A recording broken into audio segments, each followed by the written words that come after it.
I've been a psychiatric technician for about 5 years now, working in various facilities across the state. Mental health care isn't for everyone. It requires patience, empathy, and a thick skin. But I've always found it rewarding, helping people through their darkest moments and watching them find their way back to stability. That changed after my brief stint at Hillcrest Psychiatric Hospital. Hillcrest was an older facility, built sometime in the 1960s, with that institutional architecture that makes everything feel cold and impersonal.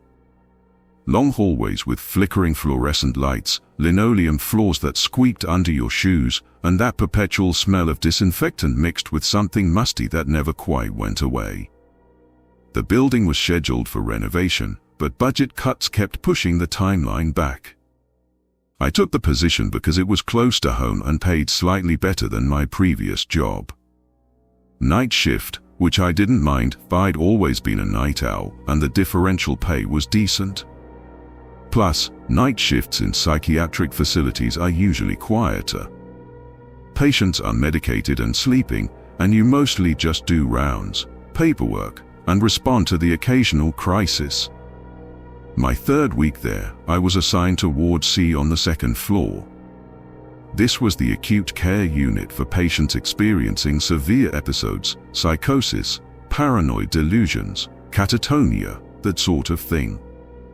It was a locked unit with 12 rooms, most of them doubles, and a nursing station at the center with windows overlooking the common area. I arrived at 10 p.m. for the shift change. The evening nurse, Marcus, looked exhausted as he handed over the charts. "How was today?" I asked, skimming through the notes. "Rough," he said, rubbing his eyes.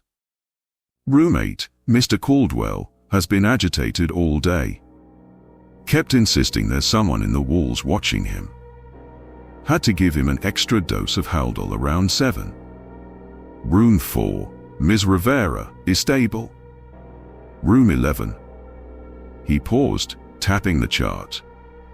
Room 11 is new. Came in this morning. 32-year-old male, acute psychotic break. Name's Daniel Reeves. He's been mostly catatonic since admission, but when he does speak, it's..." Marcus trailed off. "It's what?" "Just strange. Cryptic. Kept talking about the woman in the white dress and the music box. He gets really distressed about it. We've got him on observation protocol, check every 15 minutes. I nodded, making a note. "Anyone else I should worry about?" "No, pretty standard otherwise." "Oh, and the AC is out on this floor, so it's going to get warm. Maintenance says they'll fix it tomorrow." He gathered his things. "Good luck." The first few hours went smoothly. I did my rounds at 11 p.m., checking on each patient. Most were sleeping soundly. Mr. Caldwell stirred when I looked in but didn't wake. Ms. Rivera was snoring softly. When I reached room 11, I found Daniel Reeves sitting upright in bed, staring at the wall. "Everything okay, Daniel?" I asked quietly. He didn't respond at first. Then, without turning to look at me, he said in a flat voice, "She's coming. The music tells her where to go." A chill ran down my spine, but I kept my voice steady. "There's no one coming, Daniel. You're safe here. Try to get some rest." "Room 6, he said, still not looking at me. "She likes room 6. I glanced at my chart.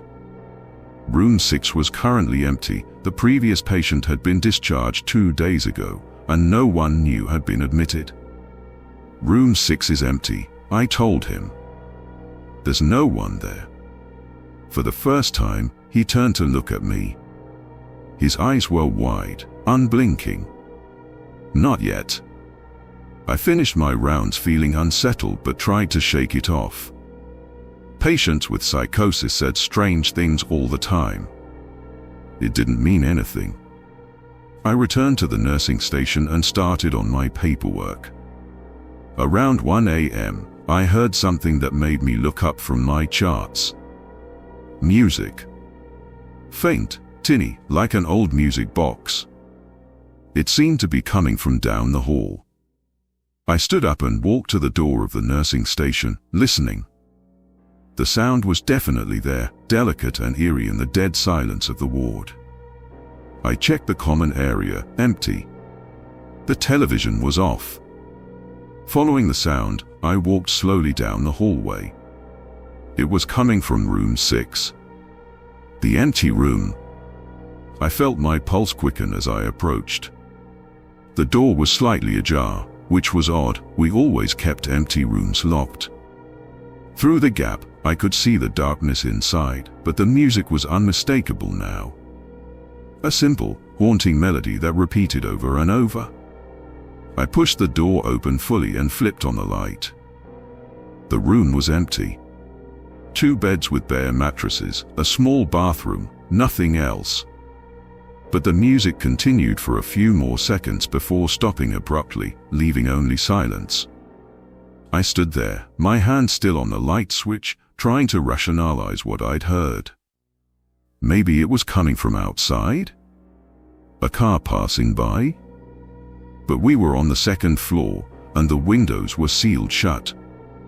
I checked the bathroom, looked under the beds, found nothing. Finally, I turned off the light and closed the door, making sure it latched properly this time. Back at the nursing station, I tried to focus on my work, but I couldn't stop thinking about the music. At 1:15, I did another round. Everyone was still asleep except Daniel, who was now lying down but with his eyes open, staring at the ceiling. "Did you hear it?" he asked as I passed his door. I stopped. "Hear what?" "The music box. She's here now." "There's no music, Daniel. Try to sleep." "Room 6, he whispered. "I told you she likes room 6. I didn't respond, just continued my rounds with increasing unease. At 2 a.m., the temperature in the ward had climbed noticeably. Without the AC, the summer heat was turning the 2nd floor into an oven. I was sweating through my scrubs. I decided to go down to the supply room on the 1st floor to grab some fans. The stairwell was dark, one of the lights was out, and my footsteps echoed as I descended.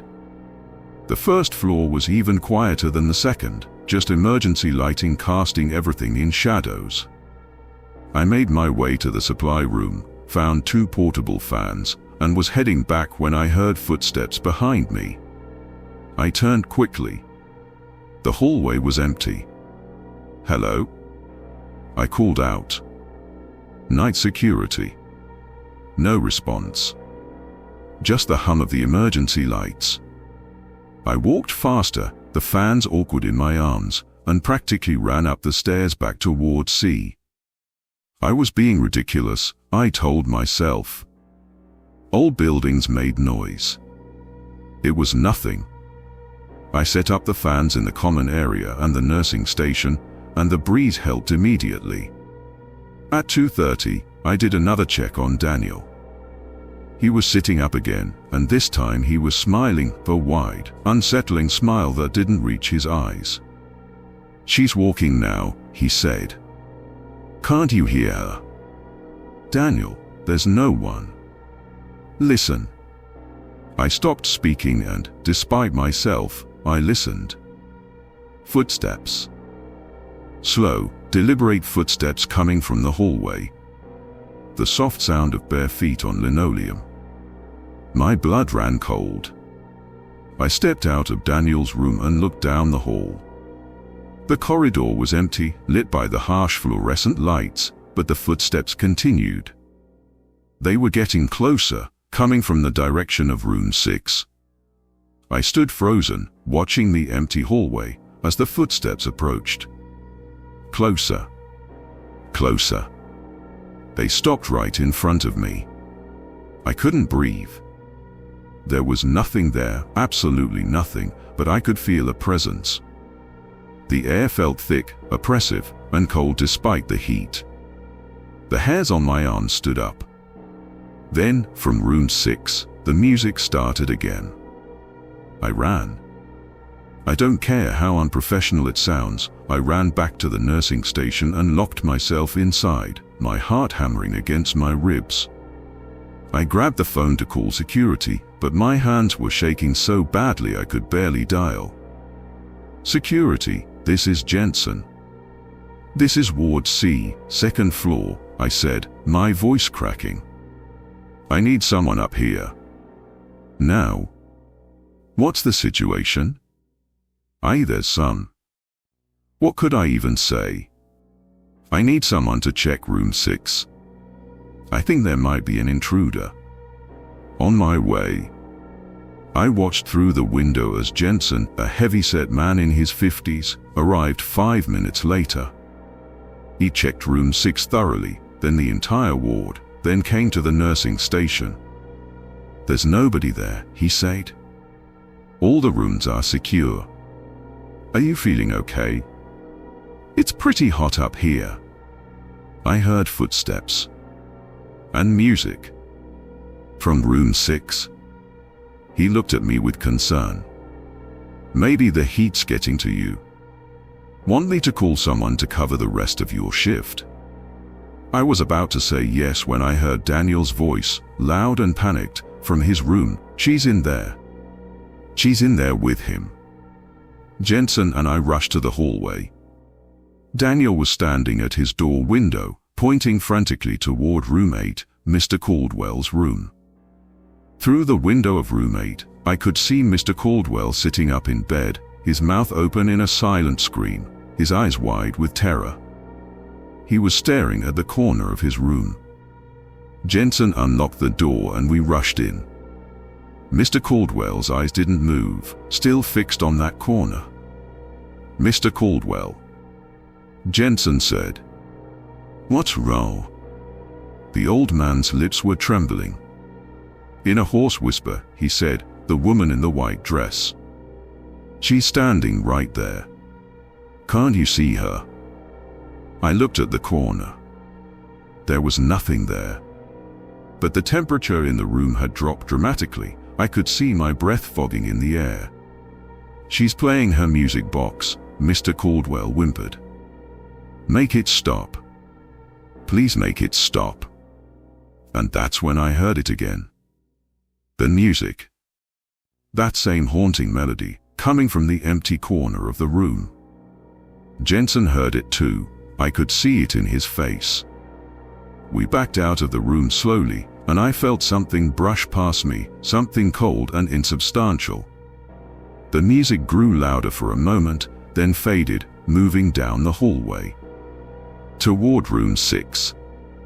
I called for backup, and within 30 minutes, the day supervisor, 2 more security guards, and another nurse had arrived. Mr. Caldwell had to be sedated. Daniel had finally fallen asleep, still whispering about the woman. I gave my statement, everything I'd experienced, and the supervisor listened with a carefully neutral expression. When I finished, she said, "This isn't the first time we've had reports from Ward C, particularly room 6. "What do you mean?" She hesitated. 20 years ago, a patient died in room 6. A young woman. She had catatonia and was basically unresponsive. One night, she just stopped breathing. No clear cause. After that, staff started reporting strange things. Music. Footsteps. Cold spots. He comes and goes. I felt sick. Why didn't anyone tell me? Would you have taken the position if we had? I went home as soon as my replacement arrived at 6 a.m. I called in sick for my next shift, then the one after that. Finally, I sent an email resignation. I couldn't go back to that building. I couldn't work in a place where I'd felt that presence, heard those footsteps, witnessed that absolute certainty in Daniel's and Mr. Caldwell's eyes. I'm working at a different facility now, day shift only. I've never experienced anything like that again, and I hope I never do. I'm a rational person. I believe in science and medicine. But I also know what I experienced that night at Hillcrest. Some things can't be explained by medical science or psychology. Some things exist in the spaces between what we know and what we fear. And sometimes, on the night shift in places where suffering has left its mark, those things make themselves known. I just hope I never have to encounter them again,